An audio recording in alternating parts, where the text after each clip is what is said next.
So imagine the smell of sewers, a dead dog, trash burning, and rotten eggs, but the type of eggs that have been rotten for decades. This is the Citarum River. It's been called the most polluted river in the world, and over 15 million people are exposed to its waters every single day. Many use it to bathe and to cook.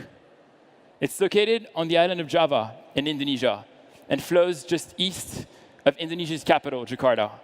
It flows through Dollar City, Majalaya, one of Southeast Asia's most prominent textile capitals.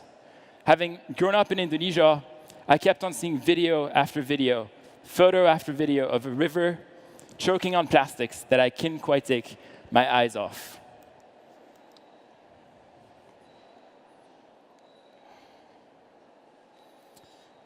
It's so bad that in the rainy season on our home island of Bali, our beaches are also covered in plastic. So at 12 and 14 years old with my younger brother Sam, we decided our first instinct was to clean them up. But clean up after clean up, more and more plastics would wash up. So we had to do something else. So we decided to go directly to the source of the problem and really quickly learned that almost 90% of the plastics in the ocean actually come from rivers in the first place. 2 summers ago, we decided to take our mission to a whole new level by traveling down the world's most polluted river on the very materials that pollute it, plastic. Next thing you know, we built 2 plastic bottle kayaks out of repurposed plastic bottles, a bamboo frame, and a recycle net. With our cameras, our mission became to create the most shocking visual and document the reality of this problem. The Citarum is known to be as toxic as Chernobyl. Its water has a pH of 14. As a reference, a pH of 14 can burn human flesh. In recent years, more than 800 industries have been dumping their toxic waste directly into the river, making it a dumping ground for all inhabitants living along it. This is really a reality checkpoint of how our consumerism world is impacting the developing countries. It's the toilet of Indonesia. As you can imagine, our biggest challenge was going to be not to fall inside the water. So we did everything to avoid the risk of falling by adding 2 big extra gallons on the back of our kayaks for buoyancy, but made sure to be as equipped as possible with a full-on suit to avoid water contact. This is what we look like, and you can just imagine the look on the locals' faces, thinking like we came from another world. But what we witnessed on the river made us actually feel like we were in another world. We witnessed mountains of trash dumped on both sides of the river. At one point, we were stuck in a plastic berg. There was fumes rising from the water, all colors of rainbow coming through the drains. It was literally a black mayonnaise of toxicity. This was definitely not your gentle kayaking holiday trip. After the first 30 minutes of being on the river, we were forced to take out all our gear. The intense heat and humidity worn us completely out. The worst moment on the river was definitely when I saw a turtle suffocating underneath the trash, trying to make its way up. But being so overwhelmed by the conditions of the river, I felt absolutely helpless. But the worst moment by far was when I saw my brother fall inside the water. Now, some of you might be wondering why he's not here today. I'm just kidding. He says hi from uni. Anyways, our kayaks became our biggest asset to interact with the local community. The idea of floating on trash was an amazing conversation starter to interact with the local community. We would see kids running along the riverbanks, very excited about how our bottles floated. And eco-villages invited us to teach them how to build their own kayaks. We even met all these local amazing people who were implicated in cleaning the river. At one point, we met Indra, who was born on the river and spent the last 40 years living along it. He told me that 40 years ago, he was able to swim along it and spent the last 20 years cleaning it up with a scavenger cooperative of 68 scavengers. He even has a school where he gets kids to pay tuition through trash.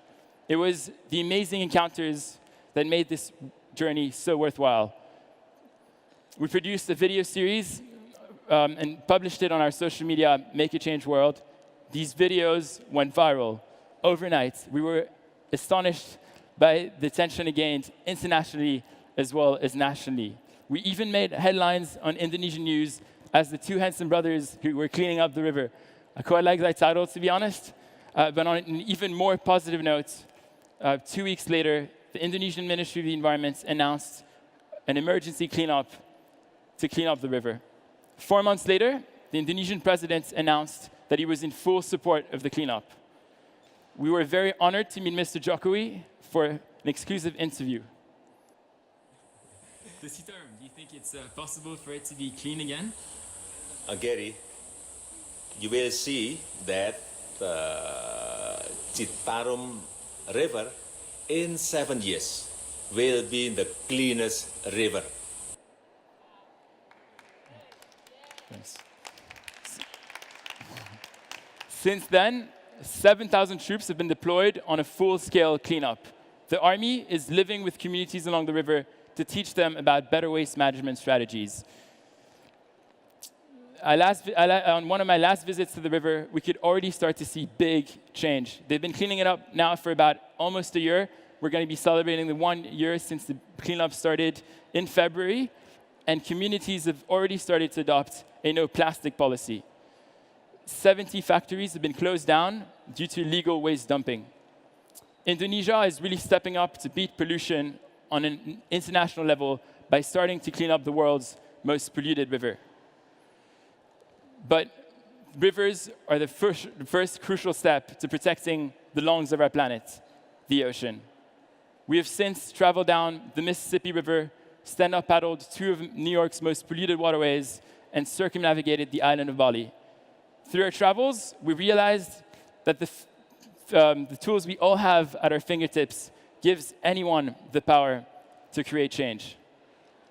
So today, I'm not asking you to take on the next polluted river, but to rethink in how you want to see the world of tomorrow. Thank you. Gary, thanks. I'm really impressed. I didn't know what to say when I saw those pictures. I mean, you've achieved a lot. I mean, you met the president, the recognition of the president, and then this action plan. So what is your aim? What do you want to achieve next? Definitely. I think we're just on year 1 of this cleanup in order to make it the most cleanest river, which is what he said. So now it's going to be year by year, making it sure it's clean. But there's a lot of other rivers around the world. So be sure to follow us, and we might be floating down maybe a river in Germany or maybe one in a country nearby. Okay. So that's definitely our mission. And I want you to teach me how to make a kayak like that. Thank you. Because my mother's from Haiti in the Caribbean Sea, and we have a lot of plastic in the ocean too, right. So in the Caribbean Ocean. So let me say that again, makeachange.world. That's the website. Thank you very much, Gary. Thank you so much. Thank you. What a great guy.